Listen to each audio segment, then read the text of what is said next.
A'udzubillahi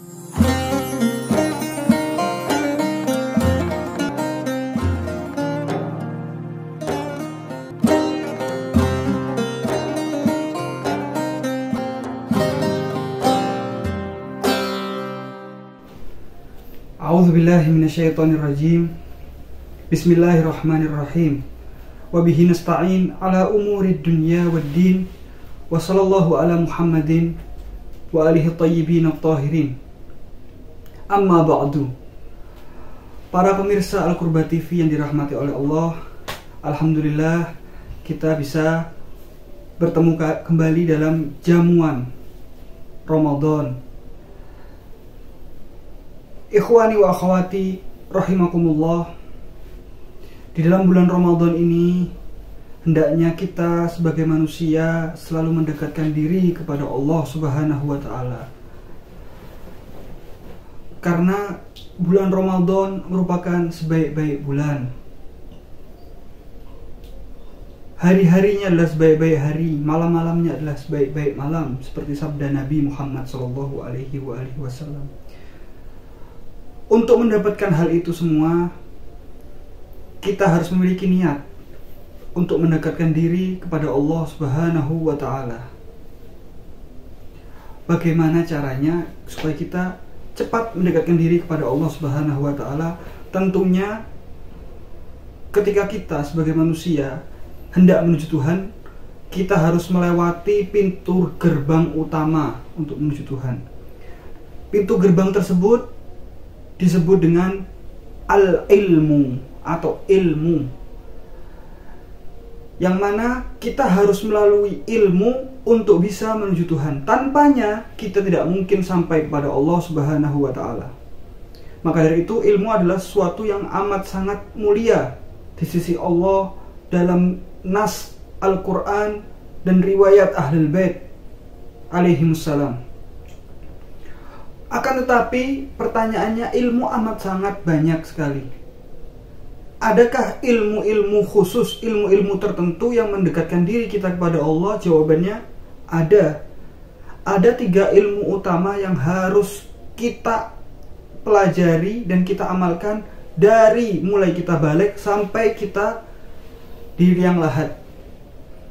Apa itu 3 ilmu tersebut? Yaitu ilmu syariat, thariqah, dan hakikat.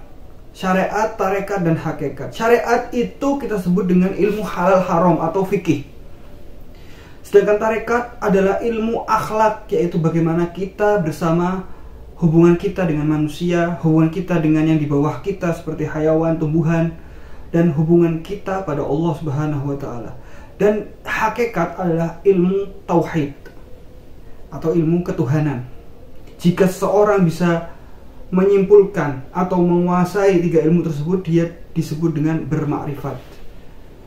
Nah, dalam hal ini Amirul Mukminin Ali ibn Abi Thalib alaihi salatu wassalam pernah bersabda, awwalud dini ma'rifatu, awal dari agama adalah ma'rifat kepadanya, kepada Allah Subhanahu wa ta'ala. Maka dari itu kita harus tuju yang namanya ilmu tersebut.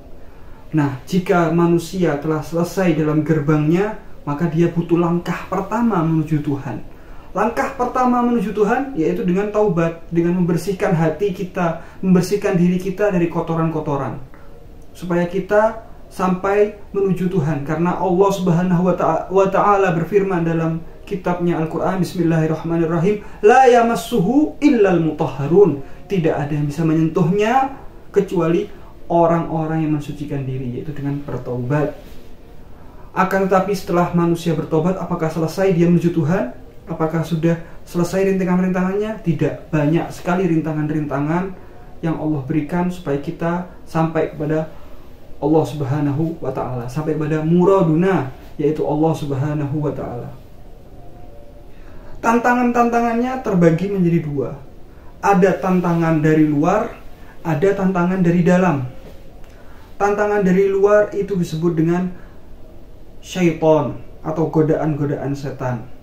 Dan tantangan dari dalam itu disebut dengan an-nafs, hawa nafsu. Hawa nafsu inilah yang menyebabkan kita bermaksiat, walaupun setan-setan di bulan Ramadan dikatakan dibelenggu. Akan tapi kenapa masih banyak orang bermaksiat? Karena salah satunya itu dengan hawa nafsu tersebut. Karena itu adalah ujian manusia yang ada di dalam diri manusia tersebut.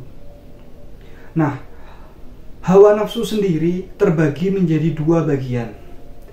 Bagian pertama yaitu hawa nafsu yang jika kita turuti, dia akan mencukupkan diri dan akan meminta lagi di senjang waktu yang lain.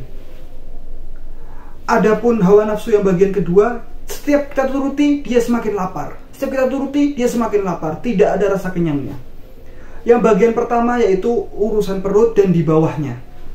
Jika kita turuti urusan perut, maka kita akan mencukupkan diri. Cukup, tidak mau lagi makan. Ketika sudah kenyang, tidak mau lagi makan. Sampai di senjang waktu yang lain, mungkin kita akan merasa lapar lagi. Dan itu sudah gharizah manusia. Adapun yang kedua, yang setiap kita turuti yang makin lapar, terbagi menjadi dua, yaitu hubbud dunya dan hubbul manzilah. Cinta dunia dan cinta kedudukan. Semakin kita turuti dunia, semakin kita lapar. Semakin kita turuti kedudukan, semakin kita minta kedudukan yang lebih atas dan yang lain sebagainya. Dan ini adalah ujian dari hawa nafsu kita. Marilah kita membahas pada kesempatan kali ini tentang hubbud dunia. Apa yang menjadi masalah kita pada dunia? Apakah kita tidak boleh mencintai dunia? Tidak, salah.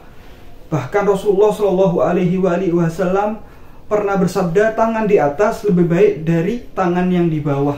Maksudnya apa? Kita harus menjadi orang kaya. Kita harus jadi orang kaya lebih baik daripada orang yang minta-minta.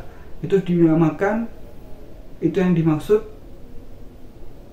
kita dituntut untuk menjadi orang-orang yang berkecukupan supaya kita bisa membantu orang lain.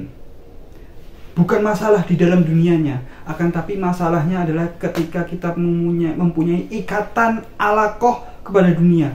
Itu yang menjadi masalah. Contoh, seseorang enggan mengeluarkan hartanya karena sayang, karena eman, dan lain sebagainya. Ini merupakan alaqah kita, hati kita berbeda, dan ini yang menjadi ujian kita. Ini yang harus kita putus. Bagaimana cara memutusnya? Pertama, kita harus tahu dulu sifat-sifat dunia. Dunia itu ada 3 sifatnya. Qillatu hinaiha, kasratu masyakiliha, dan sur'atu fanaiha. Ada 3 sifat. Qillatu hinaiha yaitu kekayaannya sedikit. Sekaya apapun kita, masih ada di atas kita yang lebih kaya, menganggap kita ini orang miskin. Dan di atasnya lagi masih ada lagi. Seperti itu. Sekaya apapun kita termasuk orang miskin. Bismillahirrahmanirrahim. Ayyuhan nas antumul fuqara'u ilallah. Sudah jelas. Artinya kekayaan manusia itu sedikit jika dibandingkan dengan Allah Subhanahu wa taala. Yang kedua, kasratu masyakiliha. Di dunia ini banyak masalahnya. Orang yang sehat, orang yang punya harta banyak, masih ada saja yang tidak membutuhkan obat tidur untuk dia tidur. Apalagi orang yang sakit-sakitan. Apalagi orang yang tidak punya apa-apa. Orang yang masih muda ada aja masalahnya, apalagi yang sudah tua. Maka dari itu semua manusia ketika ada di dunia pasti memiliki masalah. Bahkan manusia yang paling dicintai oleh Allah pun, yaitu Rasulullah Shallallahu Alaihi Wasallam pun, ketika beliau di dunia apakah tanpa masalah? Lah, besar masalahnya, banyak masalahnya. Beliau diludahi, beliau dianggap gila, beliau dikejar-kejar, beliau hampir dibunuh, beliau diperangi, beliau berdarah-darah, beliau kelaparan, dan berbagai macam. Artinya setiap kita di dunia pasti ada memiliki masalah. Itu sifat yang kedua. Yang ketiga yaitu sur'atu fanaiha. Kita sebagai manusia setidaknya ada 4 alam, yaitu alam ruh, yaitu sebelum kita dilahirkan di dunia. Itu tidak tahu kita berapa lama kita di alam ruh. Yang kedua, alam dunia. Yang ketiga, alam barzakh, dari mulai kita mati sampai nanti hari kiamat. Dan yang keempat adalah alam akhirat, yaitu yang abadi. Di antara 4 alam ini, yang paling sebentar yaitu alam dunia. Yang paling sebentar itu alam dunia. Maka sangat tidak masuk akal jika kita memakmurkan yang sedikit ini dan menghancurkan yang abadi. Seakan-akan seperti ini. Saya berjalan safar dari Bangil menuju rumah saya, contohnya di Bali. Nah, rumah saya ini butuh dengan renovasi. Saya subhanallah bawa uang banyak. Di tengah perjalanan saya mampir ke rest area, ke pom bensin. Di pom bensin saya lihat kamar mandinya begitu buruk, begitu kotor. Saya tiba-tiba nelpon tukang, nelpon arsitek, semuanya saya telepon untuk merenovasi kamar mandi di rest area tadi. Saya habiskan uang saya semuanya demi rest area yang saya cuma numpang kencing. Kemudian saya berjalan lagi tanpa memiliki uang sepeser pun menuju rumah saya yang butuh renovasi. Menurut para pemirsa sekalian, orang yang seperti saya itu adalah orang yang bagaimana? Tentunya antum akan menganggap orang yang seperti saya adalah orang yang bodoh. Dan secara tidak sadar banyak sekali dari manusia yang memiliki sifat tersebut. Kita tahu bahwasanya rumah kita yang abadi adalah akhirat, tapi alih-alih kita memakmurkan akhirat kita, kita lebih memakmurkan dunia kita. Dan itu banyak sekali terjadi. Orang banyak yang rela korupsi, rela mencuri sana sini demi kehidupan yang sementara. Sementara kita tahu, ikhwani, orang-orang yang dahulunya dia tidak mau naik mobil kecuali mobil-mobil yang bagus. Dia tidak mau berteman kecuali dengan teman-teman orang-orang yang penting. Dia tidurnya tidak mau kecuali di kasur-kasur yang begitu empuk dan indah. Dia berbagai macam. Dia tidak mau bajunya kecuali baju-baju yang bermerek. Sekarang mereka di mana? Baju mereka hanyalah kafan.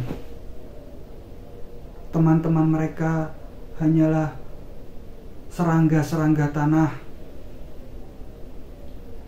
Kendaraan-kendaraan mereka adalah keranda-keranda. Kemudian apa yang terjadi? Yang harus kita tentukan adalah akhirat kita. Karena orang yang mengejar akhirat akan otomatis mendapat dunianya. Dan orang yang hanya mengejar dunia, dia tidak akan mendapat akhiratnya. Nah, sedikit saja mungkin dari sini bisa kita simpulkan bahwasanya bukannya kita harus memutus diri dari dunia, akan tetapi kita harus memutus diri dari alaqah, dari ikatan hati, ikatan batin kita kepada dunia, supaya kita bisa menuju Allah Subhanahu wa taala dengan salimina ghanimin. Naam, syukron. Wassalamualaikum warahmatullahi wabarakatuh.